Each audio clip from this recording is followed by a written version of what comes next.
A few years ago, I had my heart broken, more than I ever knew possible. Prior to that, I hadn't known that I could ever love someone that deeply and that I could be in that much pain when it ended. But that heartbreak changed me. I chose to use it as an opportunity to never fall back into the same patterns ever again. And instead of letting this heartbreak destroy me, I used it to change my self-concept. I became unrecognizable. Today, I want to share that story with you and tell you, especially if you're hurting, how your self-concept can heal your heart too.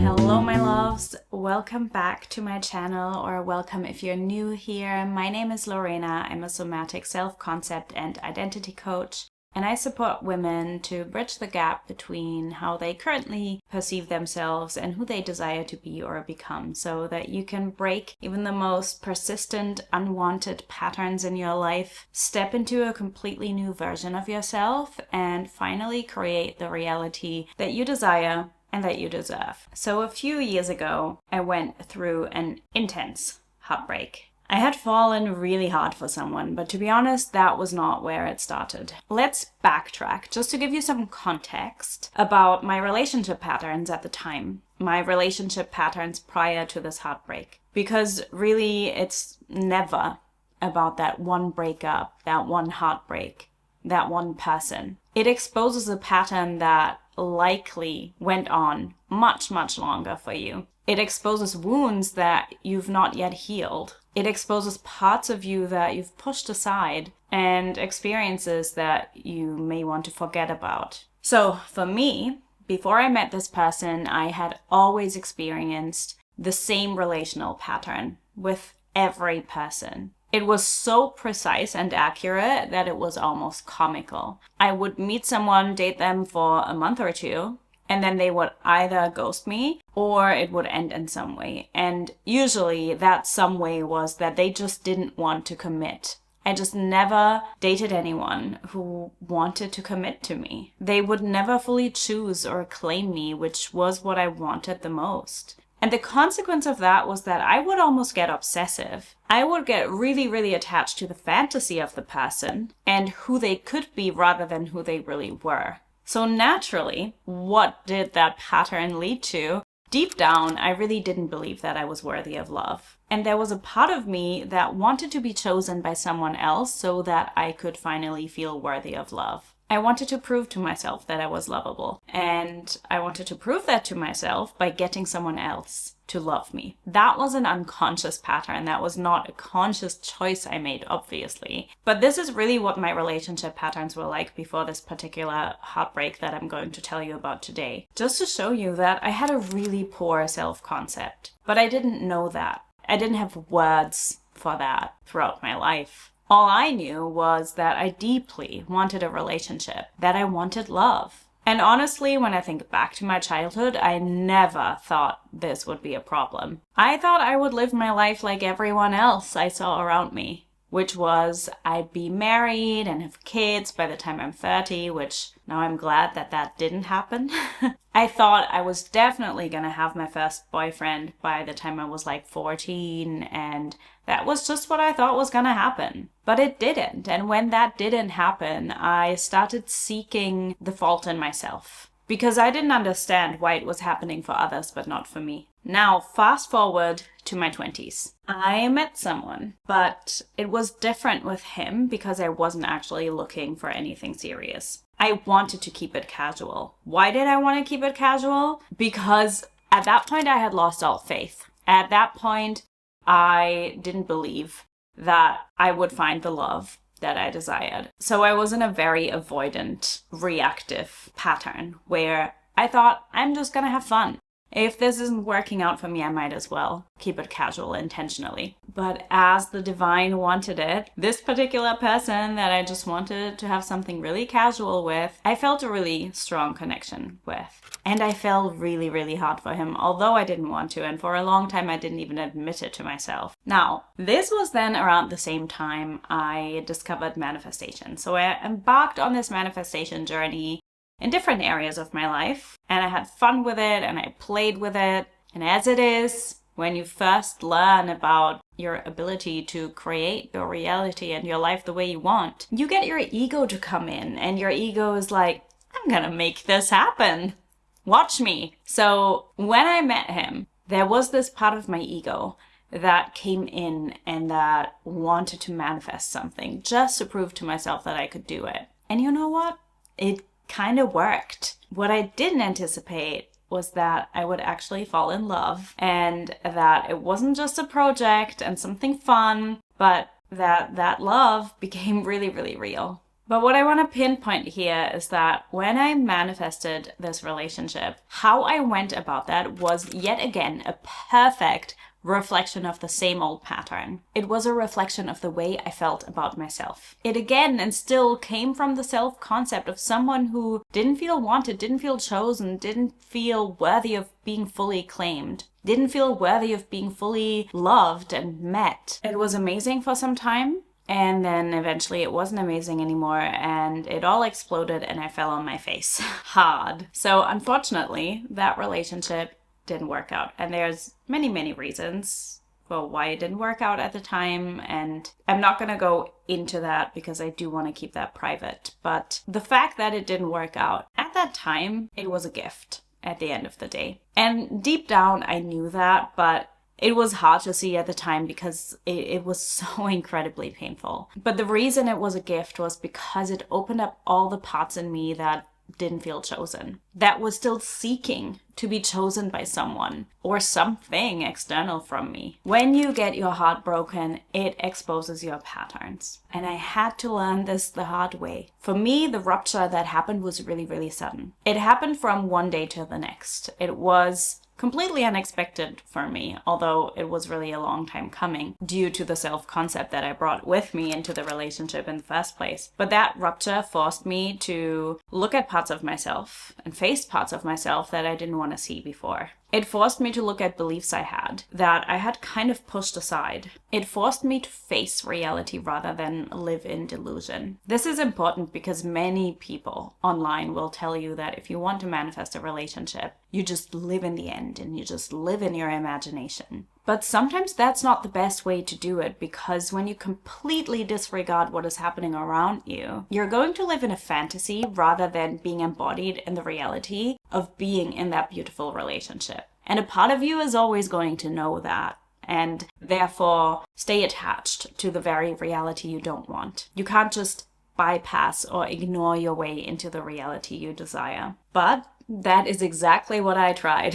Before the rupture really happened, I was living in Delulu land, and I was really using manifestation as a crutch. It made everything so much more painful later on because I was ignoring things. I was forcing myself to not look at things that were really, really bright red flags. Not necessarily in the person, but in the relationship dynamic itself. So I advise you not to just live in Delulu land and not to use manifestation as a crutch. There's a lot that is missed out in most manifestation and self-concept teachings. There's a lot that just scratches the surface. And if you want to know more about that, I created a free self-concept mastery blueprint for you. It's a resource where you can find out how to truly transform your self-concept without bypassing, without ignoring what you're feeling, without ignoring your reality, without having to micromanage your state or your thoughts or your emotions. And you'll also find some practical tools and a daily checklist inside. Click the link in the description box and then you can experience it for yourself. But at the time, I didn't have all this knowledge and awareness, or let alone skills. So whilst I had some awareness once the rupture happened that my experiences really had to do with the way I saw myself, with who I thought I was, with what I thought I was capable of, how lovable I felt. I could see that this relationship and even previous relationships mirrored back to me what I thought was not worthy in myself. Mirrored back to me the limiting beliefs I had about who I was and who I could be. But also there was a lot I didn't know about my self-concept. Because there are things about your self-concept that you're not consciously aware of. So the way you think you see yourself isn't always the way you really see yourself. And so although I could see some of the patterns being reflected back to me and some of the beliefs, and they were really clear to me, it was only when the rupture happened that it blasted wide open. And I had to face all of the pain, not just from that particular heartbreak, but all of the pain that I had never fully processed from previous relationships, from my time in school, from my childhood, from my teenage years, from experiences that I didn't even remember. Because when you just move from relationship to relationship, I always like to say you're essentially manifesting the same person with a different face. You're recreating the same situation, the same dynamic, the same pattern, just with a different person. It's not a solution to just move on to the next thing or the next person. So the only way to really break a pattern, and in this case that was one of my relationship patterns, the only way is to process all of the pain, all of the trauma that created the nasty beliefs about yourself, about myself, the unhealthy self-concept in the first place. And people either really disregard that or only do it from a surface level perspective, which makes sense because it is so hard to do. So they either just tend to ignore the past and the emotional charges that they have in their system, or they aren't even aware that they are there, because that's not something that's a conscious thought process, like I said. Very often it's just the emotional landscape that lies underneath everything that you're consciously aware of. Or maybe they do know that it's there, but they are trying to intellectualize it. They are trying to go back to their childhood and figure out what happened. And that's really not what's necessary, because this is about feeling, this is about processing it, this is about healing it. My clients are always so surprised when they begin working with me and they have this experience where they don't need to figure it out.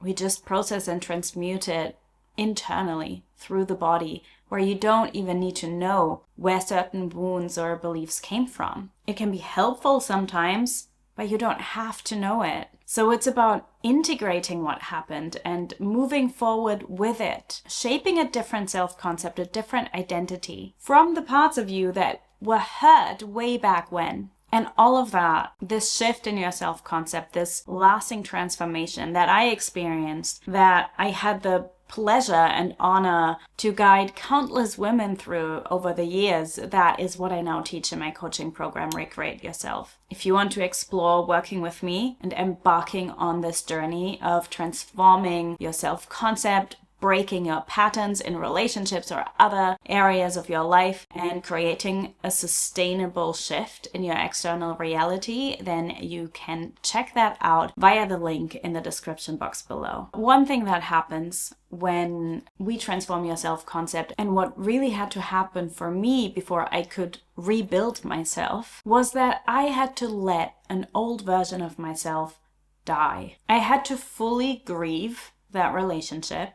I had to really let it go. And if you're currently attached to a specific person and maybe you want to manifest them back, let me tell you this, and I always say this to my clients. If they want to manifest a relationship with somebody, they really need to release that person and the version of themselves that was connected to that person or that relationship in that particular way. Because you can't birth something new if you're still taking the old with you. And so I really had to grieve it. I even held a funeral for my past self and for that relationship and for the version of him that had hurt me. I even shaved my head to symbolize that whole rebirth. It was a whole thing, and there's so much more that goes into it, but I went through a pretty extreme rebirth, and that rebirth could only happen because I let the death happen first. I had to die to who I was in that relationship. It's important to remember that heartbreak can feel like you're not just losing the person or the relationship. You're losing so much more than that. You're losing the part of you that was connected to that person or relationship. You're losing who you were in that connection, but also who you could have been in the future. You're losing the future that you anticipated together with them. So heartbreak can really feel like you're losing yourself. And that's why it's so painful. And it can be so challenging to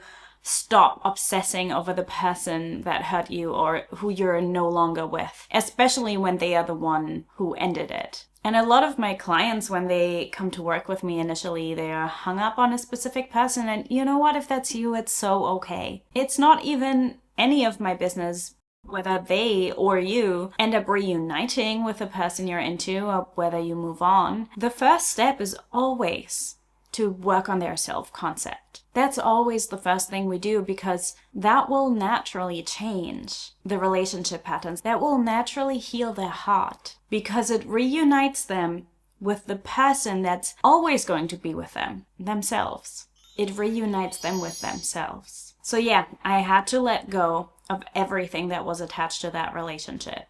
And it was hard. It was painful. But far beyond that, I also had to let go of the version of myself that didn't feel loved, that didn't feel worthy, that didn't feel chosen or claimed, and that didn't think she could ever have what she deeply desired. I had to let her die, and I don't mean that in a way where I destroyed her, because I didn't. I just had to stop holding on to a version of myself that could not survive in the reality that I wanted to create going forward. She just couldn't come with me. Only then could I slowly begin embodying the self-concept that I truly wanted to have, to become who I wanted to become who I am today. You have to remember that changing your self-concept is not about becoming someone new. It's about bringing the fragmented parts of you together so that you can finally feel like you're whole again. You may think that you want to change your self-concept because you want to change something about yourself or you want to change your external reality, but